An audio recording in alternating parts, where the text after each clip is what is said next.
What Jerry Jones doesn't understand is that that's perfectly reasonable. On one hand, he doesn't want to offend his customers, his constituencies, those who patronize his product and his brand, and we understand that. And on the other hand, he doesn't want to offend the players that he needs to go out there and perform for him, that he's got under his stewardship as the owner for the Dallas Cowboys. It's perfectly understandable. Here's the part that I think that Jerry Jones has missed in all of this. First of all, let's be very, very clear.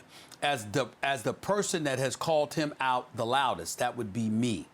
I never called him out to take a position. Jerry Jones was not required to take the position that I would want him to take, Molly, Lewis, Max, or anybody else would want him to take.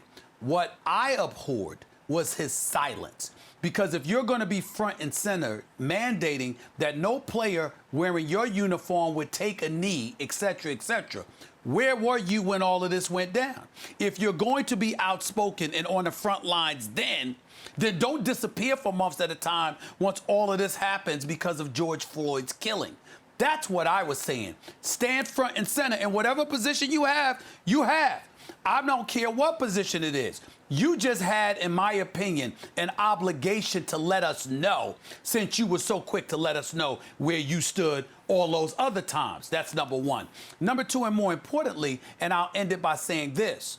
Remember, Jerry Jones said, you know what, he showed grace, etc. He just wants to make sure people understand where the players are coming from.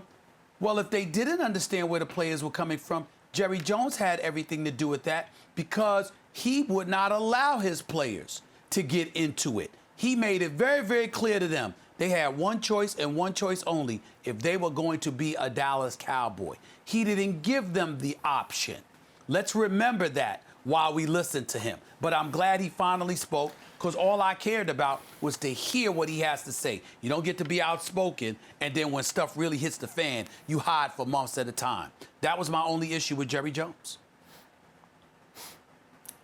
Earlier, I need a Cowboys translation machine on this show today. Fortunately, I have one right here.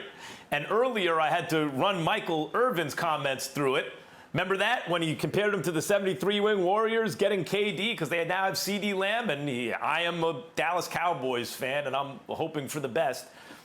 Jerry Jones, let me run what he just said through the translation machine so you understand, everybody. All he's saying here is, I want all of your money. I don't discriminate this group or that group. I just want you all to give me money, all of you. So if you're on this side of the issue, I understand. Please don't stop giving me money. And if you're on that side of the issue, I got it. I just want the money. Everybody, I want you to patronize my product. And that's the line he's walking. Even when he uses the word grace, I was unclear. Did he mean grace as in kind of politeness and social manner, showing goodwill? Or did he mean grace in the religious sense? And if he did, is that a dog whistle to a lot of people in an area who have deeply held, feelings about that?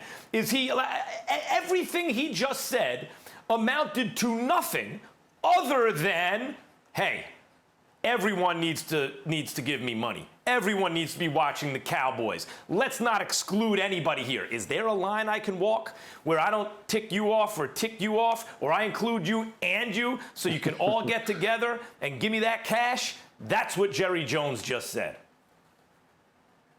Yeah, he just articulated what I think many of us have already known about the majority of owners. And it's not, it's not something they should be ashamed of. They're businessmen, and that's what they're in. They're in the business of making money. So I think maybe he could substitute the word grace with the word empathy. He's saying, hey, look, if you're on this side, have empathy for the players and the fact that they're not trying to disrespect the flag and they're trying to bring attention to social injustices that are going on. I mean, obviously, the murder of George Floyd being front and center. If you're on this side and you're a war veteran, or you have, firmly held beliefs about the flag and how you're supposed to honor the flag, let's have empathy for them and what their feelings are. And he is going to camp out right down the middle. And Max, as you said, he's going to say, I understand your side. I understand your side. And in the end, I just don't want this to be bad for business. So how can I placate both sides? How can I give you what you want? How can I give you what you want? So this entire thing called the NFL, billion-dollar enterprise just continues to grow because I don't want it to affect the bottom line.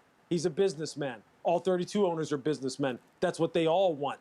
That's what he just articulated, pretty much, which we all knew. And Stephen A., as you said, We just wanted to hear you say it.